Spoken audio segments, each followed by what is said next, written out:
आतापर्यंत तुम्हाला सर्वांना माहिती पडलंच असेल की लाडकी बहीण योजनेमध्ये ई-के-वाय-सी करण्यासाठी बदल म्हणजे चेंजेस झालेले आहेत. हे के-वाय-सी बदल सर्वच लाभार्थी बहिणींसाठी म्हणजे ज्यांचे वडील पती आहेत किंवा नाहीत किंवा ज्यांची काही कारणास्तव ई-के-वाय-सी अजूनपर्यंत राहिलेली आहे त्यांच्यासाठी आहेत. लाडकी बहीण योजनेअंतर्गत ई-के-वाय-सी करण्यासाठी पुन्हा बदल करण्यात आलेले आहेत. याचे कारण 18 नोव्हेंबर 2025च्या शासन निर्णयानुसार ज्या लाभार्थी महिलांचे पती किंवा वडील हयात नाहीत त्या महिलांना के-वाय-सी करण्यासाठी अंगणवाडी सेविकांची मदत घ्यावी लागत होती.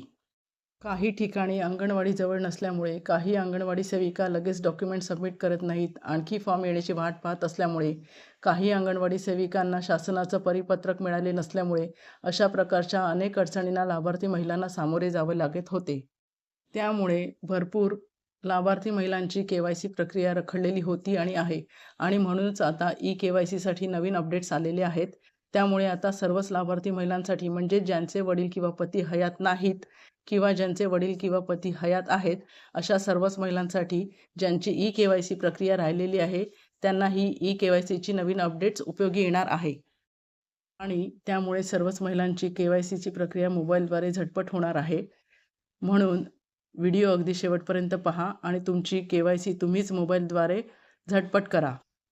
मी विप्रा अपडेट्स मराठीमध्ये पुन्हा एकदा स्वागत करते आणि ही नवीन के-वाय-सी सुरुवात करते. सगळ्यात आधी तुमच्या मोबाईलमधून किंवा कम्प्युटरमधून ladkibahn.maharashtra.go.in या वेबसाईटवरती जायचं आहे आणि त्यावर क्लिक करायचे आहे.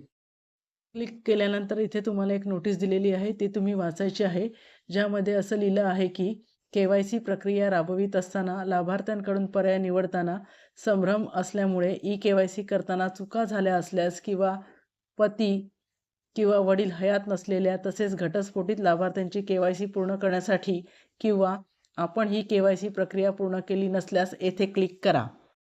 आणि लगेचच खाली एक नोट लिहिलेली आहे की एकदाच तुम्हाला दुरुस्ती करण्याची संधी देण्यात येणार आहे आणि हा पर्याय 31/12/2025 पर्यंत उपलब्ध असणार आहे.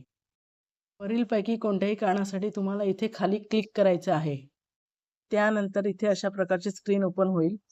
आता इथे वरती 3 डॉट दिसतात त्याच्यावरती क्लिक करून डेस्कटॉप साईटवरती क्लिक करायचं आहे आणि इथून पुढे लगेचच लाभार्थ्याचा आधार क्रमांक टाकून कॅप्चा टाकून आधार प्रमाणीकरणासाठी संमती म्हणजेच मी सहमत आहे या ऑप्शनवरती OTP पाठवावरती क्लिक करायचं आहे.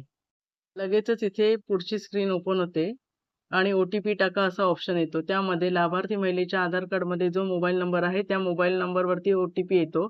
तो OTP इथे या बॉक्समध्ये घालून सबमिट करा या बटनावरती क्लिक करायचं आहे. त्यानंतर लगेचच पुढे नवीन स्क्रीन येईल आणि त्याच्यावरती अनुक्रमांक 1 मध्ये विवाहित की अविवाहित असे 2 ऑप्शन दिले जातात. याच्यामधला तुमचा जो कोणता ऑप्शन आहे त्याच्यावरती तुम्ही क्लिक करायचं आहे. महिला विवाहित असेल तर पतीची माहिती विचारली जाईल आणि महिला अविवाहित असेल तर वडिलांची माहिती विचारली जाईल. आता मी इथे विवाहित ऑप्शन सिलेक्ट करते.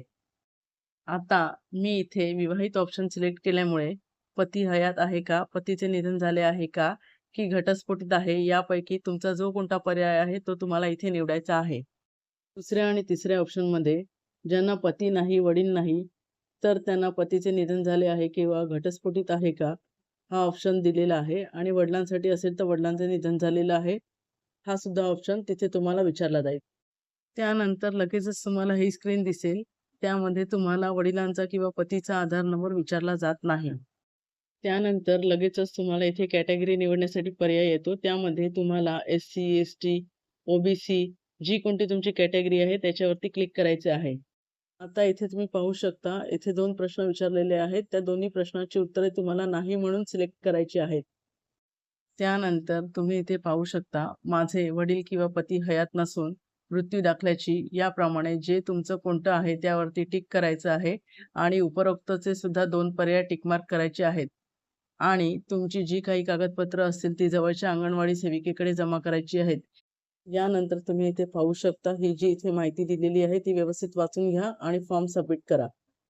सबमिट झाल्यानंतर अशा प्रकारे आपली के-वाय-सी होणार आहे.